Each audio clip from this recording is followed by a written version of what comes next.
Quand on est dans le rythme et quand en plus, comme vous dites, on a un peu d'adresse au début, après on tente un peu plus facilement quand on a 10, 12 points d'avance et qu'il y a de la réussite. Entre les paniers qu'on a mis, qui étaient bien amenés, où on a trouvé de l'adresse, entre les paniers aussi, qu'on a pu jouer sur du talent. Donc tout ça fait que c'est une bonne alchimie ce soir pour nous. C'est bien, maintenant on sait que le championnat va être long, va être dense. Ce qui peut être pris à l'extérieur est très bien pour nous. Non, un esprit juste de vouloir montrer un autre visage et de vouloir être présent à l'extérieur. On a été patient, on a mis les ballons où on voulait, on a fait un bon travail. Voilà. Et après, il y a eu cette qualité d'adresse, comme je dis, qui a fait la différence par moment, quoi. Voilà. Mais il n'y avait pas un sentiment de revanche. Mais comme on avait été mauvais l'année dernière ici, on s'est rappelé un peu ce qui s'était passé, quoi. On a vraiment mal débuté le match.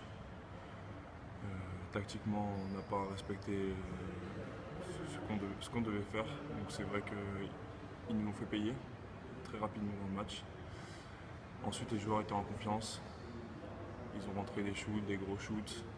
Ils ont eu beaucoup de chance. À l'inverse de vous. À l'inverse de nous, ils l'ont provoqué. Donc ils l'ont eu. Et donc c'est pour ça qu'il y a un très grand écart à la fin. On a été dominé au rebond, offensif et défensif. Le double, je crois. Donc c'est vraiment quelque chose. C'est vraiment un facteur important dans une rencontre, le rebond. Je savais qu'ils allaient être revanchards par rapport à l'an dernier car le coach était là, c'était le même coach. Il y avait 3-4 joueurs, peut-être 5 joueurs qui étaient là l'an dernier. Après ils ont fait ce qu'il y avait à faire pour nous dominer tout le match. Non, je pense que c'était un mauvais soir. Je pense que voilà, il aurait fallu se mettre vraiment la tête à l'endroit, respecter vraiment le plan de match. Car en début de match, on a su les tenir, mais on n'a pas respecté tout ce qu'on devait faire. Ça les a mis en confiance. Et c'est sûr que des joueurs en confiance à ce niveau-là, ça met beaucoup de shoots. On va déjà se remettre la tête à l'endroit, se reposer un peu parce que je pense aussi que les corps sont un peu fatigués avec l'arrivée aussi d'un nouveau joueur, tout ça. Ils sont venus en sachant qu'il y avait eu 33 points d'écart l'année dernière et qu'il fallait remettre les pendules à l'heure parce qu'ils les avaient remis dans le championnat. Mais il fallait qu'ils les remettent clairement par rapport à nous. Donc on a senti une équipe qui n'a absolument pas baissé, qui a été dure d'entrée. Voilà. Après, ça c'est une partie de l'explication mentale sur leur motivation, mais ça n'explique pas le basket. La première clé du match, c'est il y en a deux en réalité.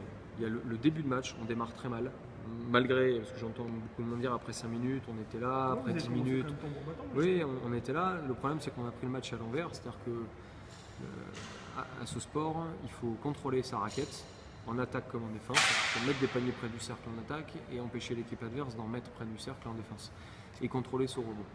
Or, le problème, c'est que nous, on a démarré le match en attaque sur du tir extérieur, alors qu'on a mis, c'est très bien, c'est magnifique. Sauf que le problème, c'est que quand l'adresse elle est plus là, l'équipe adverse elle a déjà verrouillé sa peinture et on a été incapable de mettre les ballons dedans. La deuxième clé, c'est qu'on a été incapable de contrôler notre rebond. Voilà. Ce sport, le rebond, s'il y a 3-4 rebonds d'écart, ça n'a pas d'impact au final sur l'ensemble du match. Sauf que là, c'est 49 à 28 au niveau du rebond. Ils ont pris 17 rebonds offensifs contre 7 pour nous. Mais on ne peut pas gagner un match si on ne contrôle pas ce rebond. Or, on n'a pas contrôlé notre rebond. Ça a des conséquences, je l'ai dit, sur le nombre de tirs tentés par l'équipe adverse. Et ça a des conséquences sur notre incapacité à lancer du jeu rapide. Parce que quand on ne contrôle pas son rebond défensif, la conséquence directe, c'est qu'on ne peut pas relancer la contre-attaque. On n'avait pas les armes pour arrêter Onaimbo, c'est une chose, mais contrôler notre rebond, ça, il va falloir qu'on s'y mette.